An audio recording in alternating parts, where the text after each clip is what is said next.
Standing up in McKinney, this is According to Kells, episode 659, coming to you on June the 20th, the year of our Lord, 2024.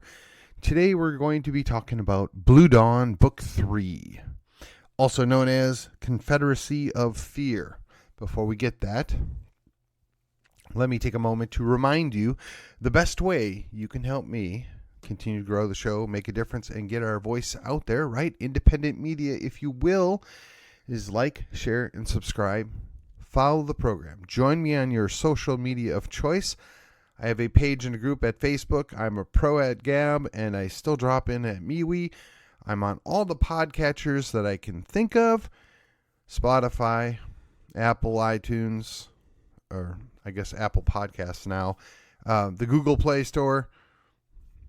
Podbean, my host for now, and pretty much anywhere else.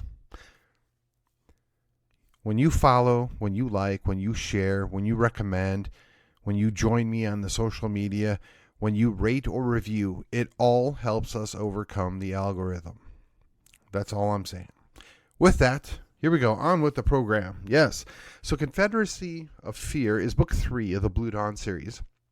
Now, I did cover briefly the 2 previous books, and because this book 3 was so good, I immediately picked up book 4 and read it. I finished it, and quite frankly, some of the 2 books blur together. So if I don't get all the details correct, just know that if you read books 3 and book 4 as quickly as I do, or did, I should say this time, it'll all make sense. So, to kind of catch you up what's going on, you've got a character that was locked up in a prison. They go and rescue him. There's a lot of story going on with that. Very interesting. We also have what is essentially a guerrilla war that has come into being in New Hampshire. If I was going to critique or quibble, I would say that I would have thought that Maine, or the Mainers, if you will, those that are not down by Portland, might have gotten involved. And hey, look, there's another whole book left that I haven't read yet, so maybe that happens. Don't know. But I can definitely see how New York and Vermont would side against New Hampshire. And when you include Massachusetts, I mean, they're surrounded. But interestingly enough, I will also point out in the book, I don't recall any hostilities coming out of Maine, only Massachusetts, New York, and Vermont. So maybe there's something coming on there. Also, you have a put upon Texas independence movement that is occurring, and clearly it is people being manipulated that are manipulating other people, and all are not as they seem to those who are watching. And that's made clear to you as the reader, but it is there to sow the seeds of confusion.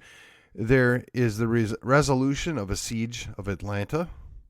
There is the consequences of having to deal with St. Louis basically being under lockdown. And there is a movement against Iowa out of Illinois. So all this is occurring and laying out how this second Civil War, if you will, is coming into being and how it's playing out. Now, keep in mind, there was an election. It's contested. You got 2 groups of people claiming to be the correct winner, I guess, would be. And what's interesting is I think this book parallels what could have been or what may have been. And not necessarily for the better. And when I say that, I mean, I'm a strong proponent of the idea that we do not want another civil war. We do not want a big fight. We don't want that. Nobody wants that. Nobody in their right mind would advocate a shooting war amongst Team Red, Team Blue. I'm very certain it will not go well, and it will be inherently destructive and will leave us wide open to other people getting involved. That being said, I'm also well aware that we're probably never, ever going to be able to solve the dichotomy between the two groups of people. And as we drift further and further apart, we have two entirely different visions of what these United States maybe look like. And I guess Antonin Scalia, I'm sorry, that's not what I meant to say. Samuel Alito got himself in trouble because he acknowledged the obvious. Usually it was Scalia getting in trouble. Now it's the other guy.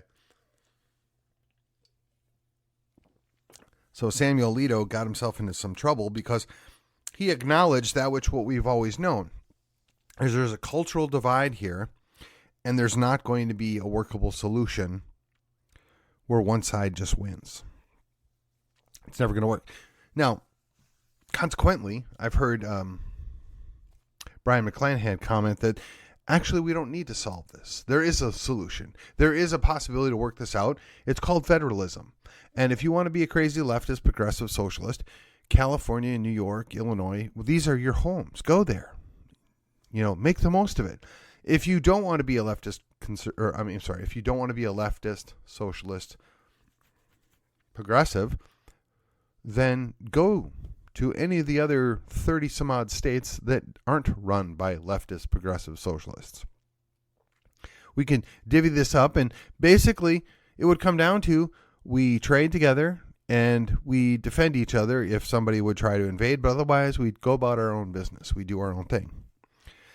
What's interesting is the concept that's playing out in this is showing the idea that even if one faction is successful to begin with, it doesn't mean that it can continue forever. So in the current time period, if you will, of this story is 5 years after the progressives, the socialists, the leftists were successful in overthrowing the country, essentially. They overthrew the reins of power. And it was only the fact that the military didn't intervene and stayed on the sidelines, I guess, seeing themselves as the guardian of these United States from outside attackers, that they failed to do the other part of their duty, which is to defend the Constitution from all enemies domestic, right? So they let this play it out, but they're also in a position where they're not under the thumb of the people that took over D.C. So there is a bifurcation of power there, if you will, that came about.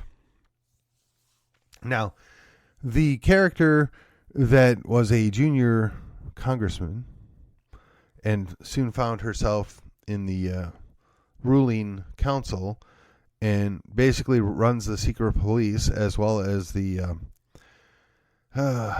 controlled media, if you will, is leveraged herself into more and more power. And that's a very interesting side story going on there, and shades of it that you may have seen before. But certainly, I want to give credit to Mr. Pardoe, as this is a very believable book and series, actually, for that matter, and it's followed a logical progress. And I'm looking forward to reading the conclusion, which would be book 5 here, probably in the next week or two. My major takeaway that I've got is clearly shows there was a fall. There was a takeover. The takeover was successful, but is already failing as a result of some actions taken by some of the characters. We forced the issue to where we're now having a contested election. The election is over and it's contested who won. And now you've basically you're following the characters as they get into a situation where then the state is broken and the various states that still exist are taking sides, and they're divvying up their territory amongst themselves and deciding, do we serve or do we believe that the former president's vice president is now the legitimate president, we need to reconstitute under his leadership, or do we stay under the leftist progressive socialists that seized power and currently hold control over vast swaths of property and land and governments? It's very plausible. Now, I've seen some of this play out before. As I said, I I enjoy dystopian novels, and this definitely comes along that track. If you want to read something else along the same vein, the Matt Bracken series, Enemies Foreign and Domestic, right? Good series, 3 books, tracks a similar thing, right? Something happens, which brings about an action. That action brings about a reaction, and then all the different things that happen after that. Now, I got to say, one of the things that I found in a lot of dystopian novels is the main character or the main characters, being that they're the center of the action, end up playing an oversized role in what something like this might look like. What I appreciate about Mr. Blaine Pardoe's novel here is a good number of the characters already had key roles before the collapse, if you will, before the breakdown. So when they're leveraging what they're doing and the actions that they're taking, it seems to make a little more sense at the larger scale. A lot of times in a dystopian novel, you're left with the idea, do you deal with the government proper, or do you deal with the average small citizen and how they get ground under the boot of the tyranny? Some of them can craft it a way to where you can go back and forth. And to a degree, that's what's happened here, right? So we've got a guy that was in a work camp that now gets brought into the movement with the Sons of Liberty, essentially. And then through a series of events, becomes a key piece of the puzzle. Again, the way it's done, the way you're dragged into this, right? Dragged. Pulled in, enticed in, it's convincing, and it's good. And it's good storytelling. And again, I highly recommend it. And again, this is book 3. I already read book 4, so I don't want to give too much of the plot away. I don't want to confuse the plot points between book 3 and 4 probably any more than I already have. But I want to point out that as far as military accuracy, I don't know. On a scale of 1 to 10 of what I know, I'd probably put it at a 7, right? It's all very plausible. Now, whether or not it's 100% accurate, don't know. That's not my thing. I don't claim to be a military strategist, but it sounds all plausible and reasonable, and I'm sure the author has done a lot more time researching it than I'm going to. But again, to be enjoyable doesn't necessarily equate to perfectly accurate. It just needs to be close. And it's at the very least there. And it's very interesting to give the interactions and the layout and understanding how this plays out against the backdrop of the history. So again, highly recommend the book series. Again, Blue Dawn. Book 3 is called Confederacy of Fear. With that, I'm going to wrap this up, but I want to add just another minute or two, if I may. Talked about the new role, the new assignment that I have, just a little bit. As a vice chair of the Collin County Republican Party, I have a duty. It's incumbent upon me to do everything I can to help all the precinct chairs, to help all the other leaders, and to make sure that we can do a good job of getting our candidates across the field to win. But in addition to that, we also have a job to articulate what we believe, what we want, and advocate for it well. So I think I'm already doing that with this show, in part. But rather than turn my show into, let's call it, advertising for the Republican Party, I think it would be best if I take those 2 days a week off from doing my show proper, and perhaps I'll look at doing a singular show once a week that will just talk about Republican stuff and acting as maybe a news or an information of what's going on and what's going on in the county. I'm not sure if there's any interest in that, and I'm not sure that that's the best way forward, but it's just something I'm kicking around. So again, if you know me in real life, IRL, give me some feedback if you would. Feel free to send me a text, an email, or give me a call.